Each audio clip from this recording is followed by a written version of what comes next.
And yes, when you think of that, they legitimately, that somebody's mouth spoke the words, let's have Brock Lesnar versus Steve Austin on free TV with no buildup. Of course, Bruce defended it.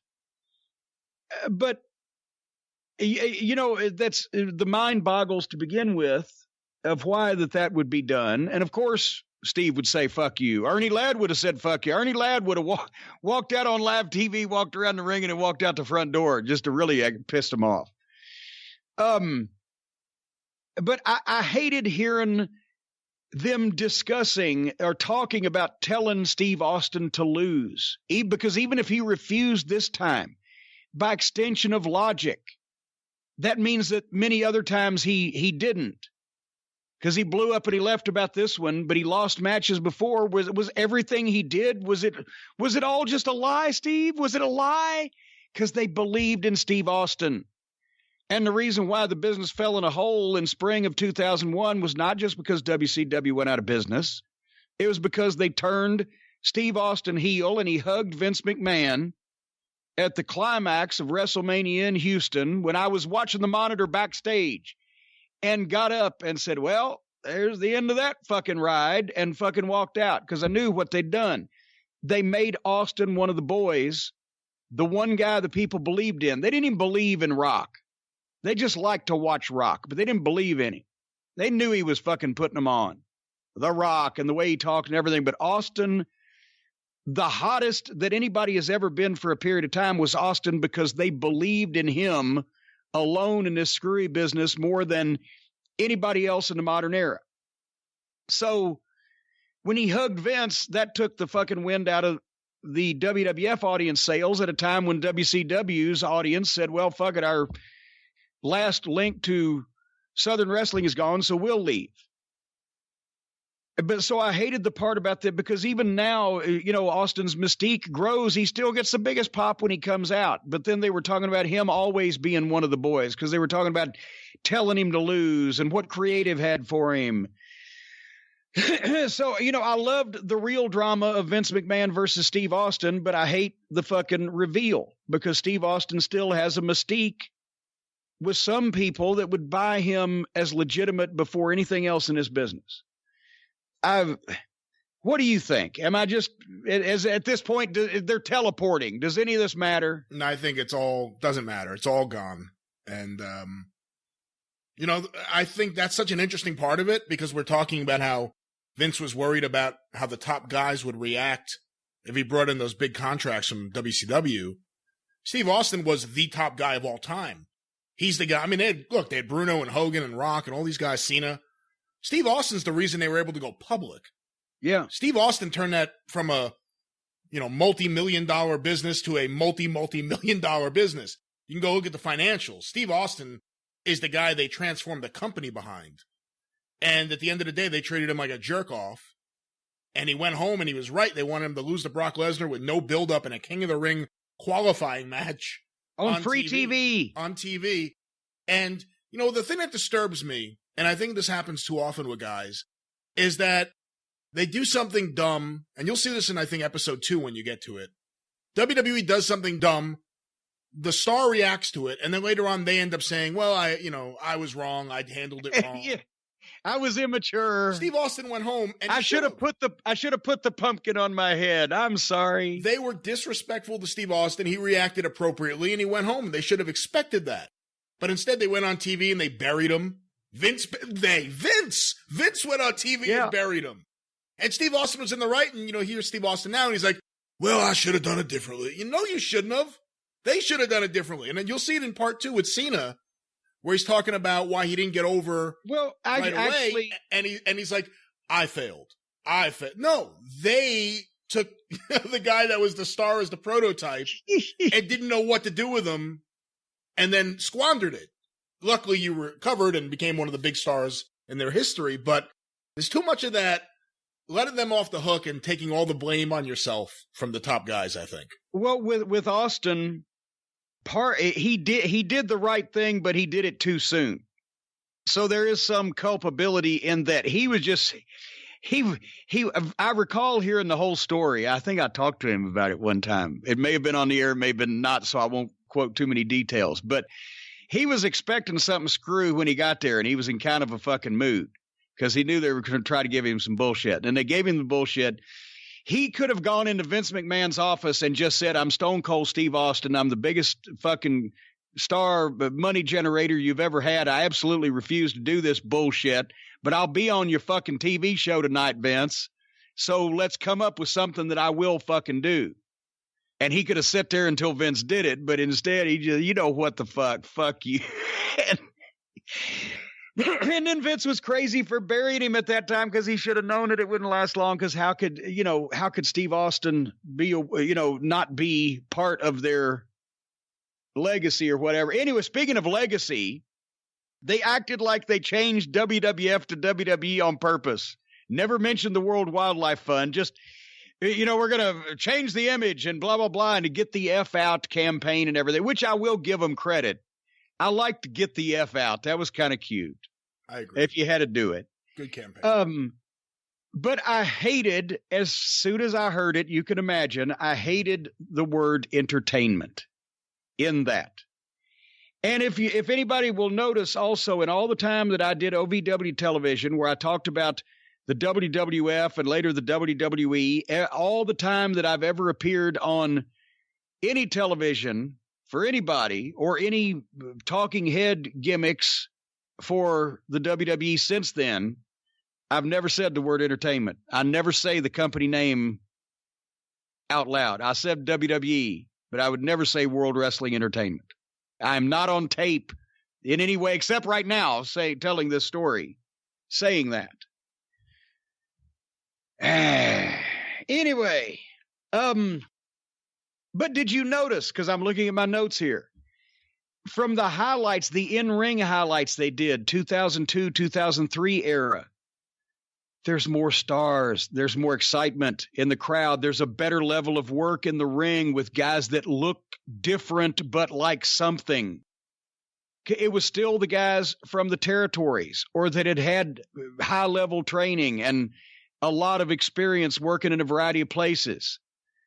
Even the OVW guys obviously looked like $1 million, but they held their own in that environment, but you still had the Edges and the Christians and the Eddie Guerreros and the whole 9 yards.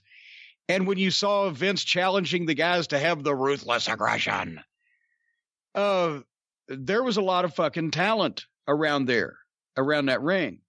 And the in-ring stuff, it seemed the highlights more gritty, realistic, instead of today's boom, everybody's working the same, looking the same, doing the same kind of shit for the most part. You can see the difference. Yeah. That show had a pulse back then. Thank you once again for that fucking incisive and biting retort to my comment. No, that show had a pulse back then. You could see it in those clips. Now it's just the crowd doesn't give a shit. The wrestlers, they're wrestling the WWE style, which is more defined now than ever before. They're coming out of that performance center with nothing but WWE style. I mean, it's a tale of two cities. It took all the energy out of me. It sapped my energy, Brian, to watch that Ruthless Aggression documentary.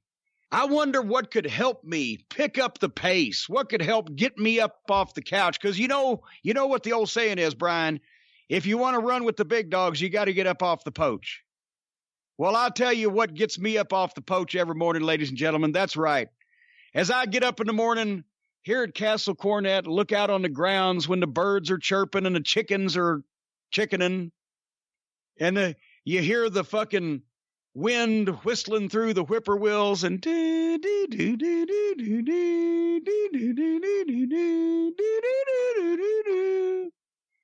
you know what I do? I take me a big old gulp of the Beat Elite, Brian. The Beat Elite, it gives you energy and improves your stamina and your flow of oxygen delivery and endurance throughout your entire body.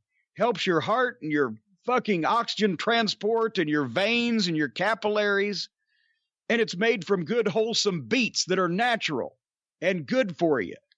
And it tastes good, too. I don't even have to work out. All I do, I lift heavy boxes and take them to the post office every day, and I would not have the energy if it were not for the Beat Elite.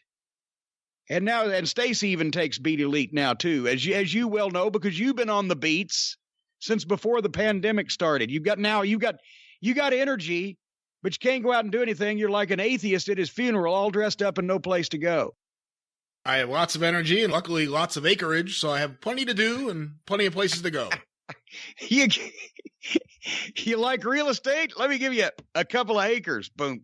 Anyway, well, folks, you can do what me and Brian are doing and the whole Last family and all the Cornette family. You can take your game to the next level with Beat Elite by going to Live Human. That's LIVEHUMAN, livehuman.com/JCE. And to find folks at Beat Elite that like us so much are going to give you 20% off of your first purchase. So you can find out how to jazz yourself up too and get some activity in. Even if you're quarantined, you could still be cleaning things and doing things instead of sitting on the couches like wastrels and watching TV, except if you're listening to us or watching my DVDs. You shouldn't be just lounging around like ne'er-do-wells. You should be energetic and up and working out and doing things, and Beat Elite can help you. livehuman.com/JCE, 20% off the Beat Elite. livehuman.com/JCE. Well, don't slash me. Just go there and type that in. And Beat Elite. Should we go from beating the elite to pummeling the elite? I want you to know that you know this. I've told you this before, but I'll tell you now in front of the world because I'm not going to hide anything from anybody. I wasn't going to watch this fucking television program. And once again, just like WrestleMania, when I had to sit through the Firefly Funhouse acid trip, written by Timothy Leary, produced by fucking Owsley Frazier, whatever his fucking name was. Owsley Stanley. Owsley Stanley, or Stanley Frazier. But Plowboy Frazier was the fucking acid king of San Francisco? But anyway, much like WrestleMania, and I had to fucking be subjected to and perpetrated on by that goddamn stink fest. You got to see All Elite Wrestling because people are going to ask about the tag match and also you got to see the Britt Baker match. So I watched, promo, I did say. Well, we'll get to that. Uh-oh. But anyway, I've come up with, besides the fact that I'm now turning televisions off for teleportation, I'm also turning televisions off for flying fucking 69s covered in baby oil with a jockstrap cover. But anyway, let me start with the Stewie Griffin compliment sandwich. I'll say the good stuff first. Whatever you need to pay Chris Jericho to do the TV show every week from now on, do it. Because he made even some questionable fucking moments of entertainment salvageable by just listening to him, and he managed to do it in a way where he actually acted like a fucking heel and was still fun to listen to. And he gave Tony some energy. Poor Tony has sounded like his get up and go has got up and went, and he's the fucking guy in the Vitamita Vegemin fucking commercials that pooped out at parties. But Tony was up. What'd you think of Tony and Jericho? I thought Jericho was phenomenal on commentary. I thought there were a lot of moments in the show. Well, there's some bad stuff that can't be repaired no matter what, but there are a lot of moments in the show where things were a little slower or maybe not the best, but Jericho on commentary made everything watchable. I thought him and Tony were great together. I thought it was the best Shivani performance in a long time. And I've been high on Shivani as an interviewer or whatever he's been doing there. But no, I think Chris Jericho needs to do this much more often. Less Cody on commentary, more Chris Jericho on commentary. They were great together. I can't praise it enough. It was one of the best things AEW has done on their TV show was put Shivani and Jericho together. Because it sounded like Shivani was actually having a good time with Jericho. Yes, it did. Well, because he was cracking Tony up. Because think about this. The reason why Cody the first week sounded halfway good, I've come to realize on commentary, is he had a lot of good shit that he says. He just doesn't